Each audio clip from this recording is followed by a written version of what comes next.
Ce jeudi 15 février 2024, l'urbanisme de Koutiala et la direction régionale en charge des domaines ont conjugué leurs efforts pour organiser une rencontre d'information et d'échange en présence du préfet et le maire de la commune urbaine de Koutiala sur les bonnes pratiques en matière d'urbanisme et de gestion foncière. Il s'agit d'abord, parce que dans le souci d'avoir un texte permanent permettant de corriger les insuffisances constatées dans la gestion domaniale et foncière.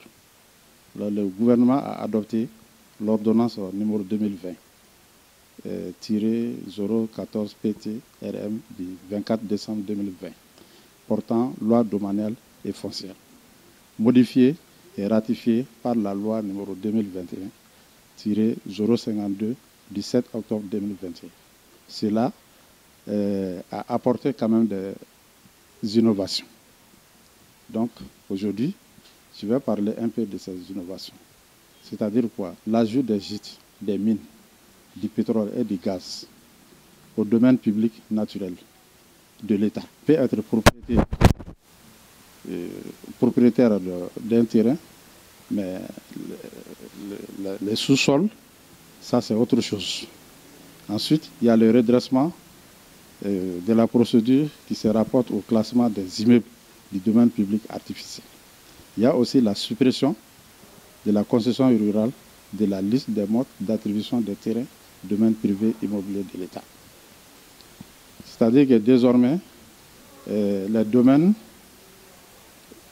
qu'on appelle les droits coutumiers, sont gérés par la loi sur le foncier agricole.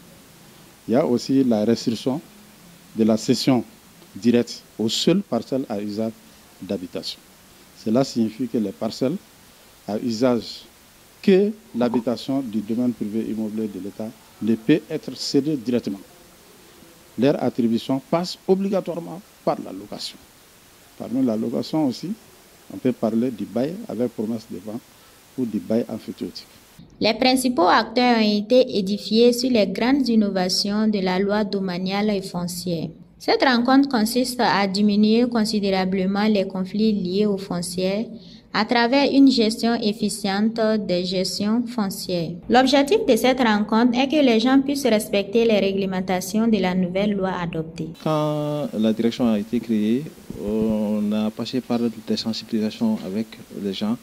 On a constaté que la plupart des gens ne connaissaient pas exactement ce que c'est qu'un schéma directeur et les opérations d'urbanisme. Donc on a jugé nécessaire d'organiser cette rencontre pour expliquer à la population, notamment les acteurs du foncier, ce que c'est qu'un schéma directeur, ce que c'est qu'un plan d'urbanisme sectoriel et ce que c'est que les opérations d'urbanisme.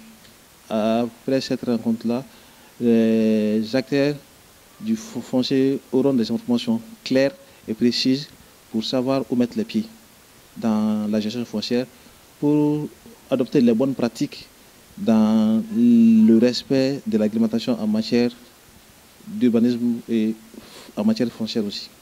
Cette réglementation qui permettra aux gens d'avoir un cadre de vie sain, un développement harmonieux de nos villes et des opérations d'urbanisme réglementaire.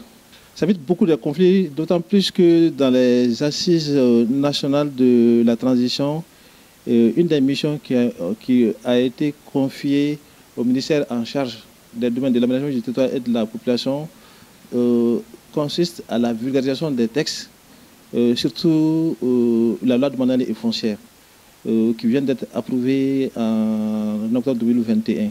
Donc on a voulu à la fois faire cette rencontre-là et accomplir cette tâche-là qui est à conseiller à notre département ministériel.